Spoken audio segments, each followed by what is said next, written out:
AP ముఖ్యమంత్రి Jaganmohan Reddy sir remote control ఎవల చేతులు ఉన్నదో రాజన్న రాజకీయ వారసురాలు జగనన్న చెల్లె షర్మిలక్క చెప్తున్నది. కేంద్రంలో మోడీ చేతిలో ఒక రిమోట్ కంట్రోల్ గా ఉన్నారు. రాష్ట్రంలో తన ఇంట్లో ఉన్న వాళ్ళ చేతుల్లో రిమోట్ కంట్రోల్ గా ఉన్నారు. ఇద్దరి పేర్లు బీతోనే మొదలవుతాయి.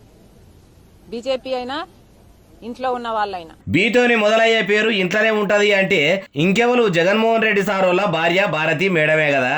అంటే ఢిల్లీకి రాజు అయినా తల్లికి కొడుకే అన్నట్టు రాష్ట్రానికి ముఖ్యమంత్రి అయినా భార్యకు భర్తనే. భర్తల రిమోట్ భార్యల కంట్రోల్లో ఉంటది అన్నట్టు Bharati madam control Jaganmohan Reddy sir ఉన్నట్టు చెప్పుకొచ్చింది. కానీ రాజకీయం చూడుండ్రి, సొంత అన్న భార్య పేరును కూడా వలకకుండా చేస్తుంది. రాజకీయమా ఏం చేస్తావే అంటే రక్తబంధాన్ని ఎడవాపుడే కాదు, బంధాన్ని కలుపుకొని వచ్చిన వదినెల పేర్లను కూడా పలకకుండా చేస్తది అన్నట్టు లేదు అంటుర్రు ఈ ముచ్చటిన్నోళ్ళు.